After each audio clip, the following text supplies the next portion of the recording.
Baik, terima kasih saudara. Kita lanjutkan. Pak Man, kita lanjutkan. Iya. Nah, terkait dengan dana penyertaan, apa yang bisa dijelaskan kepada masyarakat? Iya. Saya kira ini katakanlah dalam tanda petik berita ya yang perlu kita juga kasih luruskan apa yang sebenarnya. Sesungguhnya dana awal atau modal awal pendirian LPD itu seperti saya bilang tadi, salah satunya adalah syaratnya ada lomba desa dulu. Setelah itu diberikanlah modal kepada desa itu untuk mendirikan LPD oleh pemerintah. Nah sekarang ditindaklanjuti lagi dengan surat keputusan gubernur bahwa dana itu sesungguhnya sudah dana hibah. Hibah pemerintah Provinsi Bali kepada desa untuk mendirikan LPD. Artinya tidak ada dana pemerintah yang secara langsung menjadi penyertaan di LPD. Oleh karena itu, tentu sudah ada SK gubernur diibahkan dana itu, tentu konsekuensi sekarang dana itu atau pihak pemerintah, kalau memang penyertaan kan nanti ada mendapatkan dividen kan begitu ya. Tapi sekarang hanya khusus sekarang dikelola langsung oleh desa adat itu.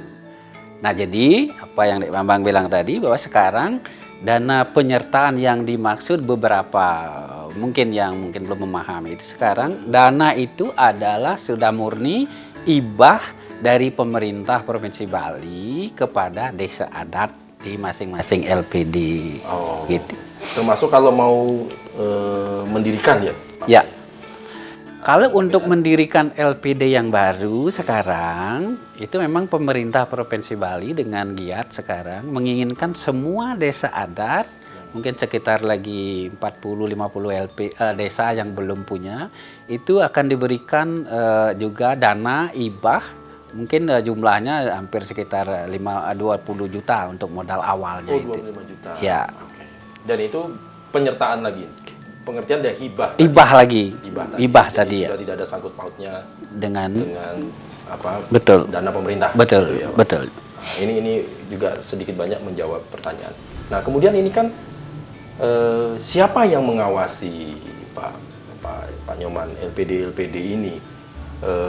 Mereka ini kan di desa adat tadi kembali kepada adat setempat. Iya. Kalau yang pengen dipertanyakan itu pengawasan seperti apa, kemudian BKS itu apa, posisinya seperti apa, Pak? Mungkin bisa terima kasih ya. Kalau posisi kita BKS ini, Badan Kerjasama LPD ini hanya sebatas asosiasi untuk berkoordinasi antara LPD seluruh Bali. Itu BKS itu adalah di provinsi, kabupaten sampai kecamatan. Sehingga perjuangan kita untuk menyuarakan keinginan kita, mungkin usulan dan sebagainya tentang LPD, kita bahas atau kita satukan melalui BKS ini. Kalau tadi tentang pengawasan, kalau untuk internal itu ada pengawas internal. Yang salah satunya adalah Benese Adat ex officio selaku ketua pengawas. Ini lagi-lagi ex officio. Melekat, siapapun menjadi, betul. Tetapi ditambah lagi, karena kita tahu kan di desa adat itu benesenya kadang-kadang tidak paham tentang ekonomi, ditambah lagi dengan orang-orang yang menurut pemilihan di Keramu Adat itu paham tentang ekonomi, itu yang mendampingi benese itu pengawas internal. Pengawas internal itu dipilih oleh masyarakat desa, betul, atau ditunjuk oleh bendesa adatnya, Pak? Itu internal masing-masing desa adat punya ketentuan masing-masing. Yang jelas pertama benese secara ex officio. Masalah anggotanya nike bisa dipilih oleh Keramu atau berdasarkan juga kesepakatan di desa adat. Nah sekarang untuk eksternalnya pengawasnya itu ada namanya LPLPD, Lembaga Pemberdayaan LPD. Mereka lah yang sekarang melatih, mengaudit, juga memeriksa, juga termasuk juga mengadakan kunjungan sidak istilahnya. Itu cuman rasio dari petugasnya itu yang 1439 LPD seluruh Bali, rasionya hanya 70 orang itu masih 70 orang masih sangat jauh lah. Mengawasi 1439. Nah itu yang secara secara aturan yang mengawasi LPD kita. Tapi yang lebih penting lagi tentu pengawasan melekat dari warga itu sendiri untuk LPD-nya. Nah ini kita sedikit berbicara, kan beberapa waktu yang lalu kita ada kasus Pak terkait dengan LPD ini dan bahkan mencuat. Nah berangkat dari, saya tidak membahas tentang kasusnya, tapi berangkat dari hal itu sebetulnya apa sih yang terjadi? Mengapa LPD di beberapa oknum dan tanda kutip beberapa pengurus LPD ini yang akhirnya memang mereka disangkakan dan akhirnya mungkin sudah ada keputusan pengadilan juga terkait dengan itu. Apa sih Pak? Apa yang bisa dijelaskan biar masyarakat lebih paham? Betul ya. Terima kasih sekali lagi bahwa kita yang komitmen kita adalah mari kita jaga lembaganya LPD ini. Tapi kalau ada oknum yang bermasalah tentu diproses secara sesuai dengan hukum yang berlaku, kan begitu ya. Nah ini yang terjadi saat ini tentu kalau memang kita persentasekan mungkin hanya di bawah 5% dan itu pun oknum, kan begitu ya. Nah sekarang permasalahan yang terjadi tentu dari apa yang menyebabkan seperti itu. Mungkin yang pertama tentu SDM ya. Karena SDM kita akui lah kalau dulu itu menjadi pegawai atau karyawan LPD itu hanya sifatnya tunjuk siapa yang mau gitu. Kuranglah memahami, sukarela ya. Kedua mungkin ya perlu kita tata kelolanya kita perbaiki. Yang ketiga tentu hubungan yang harmonis dengan prajurit, tokoh masyarakat. Termasuk juga meningkatkan sinergitas antara tokoh masyarakat setempat. Sehingga menurut Tiang Nike, kalau terjadi hal-hal yang kecil dulu, biar terlalu tidak menjadi besar dulu, yang kecil kita selesaikan dulu di permasalahan di desa adat itu. Istilahnya sekarang mungkin restorasi justice ya, memang ya. Saya kira kita selesaikan di desa adat dulu, sehingga jangan ada sampai ke masalah yang sifatnya ya terlalu besar lah. Berarti Pak Man kemarin yang kasus yang cukup besar itu berarti tidak jalan ini komunikasi, kemudian rembukan tingkat adat, akhirnya kan mencuat. Ada dugaan kan berlangsung tidak cuma setahun nih Pak. Beberapa tahun akhirnya karena ada laporan dari masyarakat dianggap ada penyelewengan, akhirnya baru ditindaklanjuti. Berangkat dari permasalahan 70 orang yang memang kurang, kemampuan dari SDM yang memang harus ditingkatkan kalau bahasa kita. Belum merata untuk semua LPD.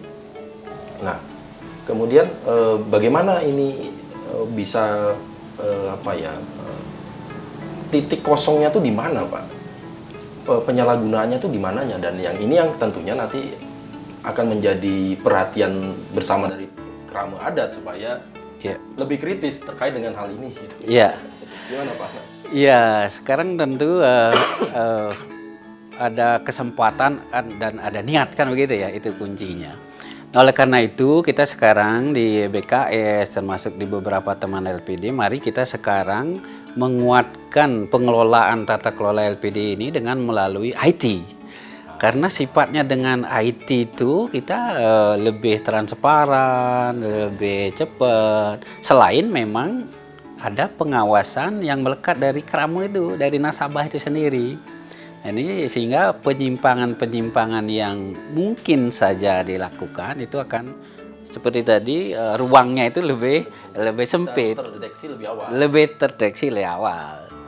Itu yang kita akan segera, dan itu sudah kalau IT sekarang ya dari teman-teman LPD sudah mulailah untuk menggunakan hal seperti itu.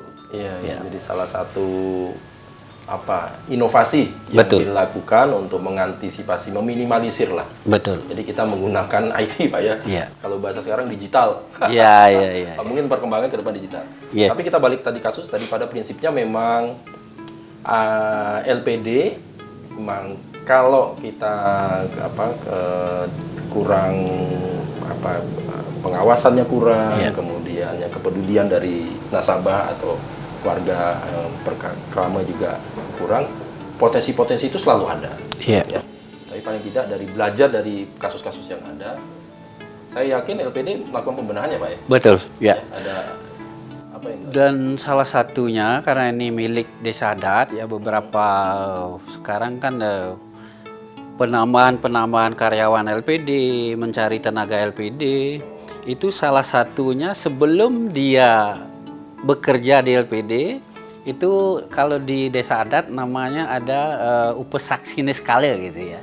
Ada sembayang bersama dulu agar dia melakukan tugasnya dengan sebaik-baiknya. Itu sudah dilakukan oleh beberapa LPD yang sudah sering juga kita mencari karyawan. Di samping memang yang sesuai dengan bidangnya.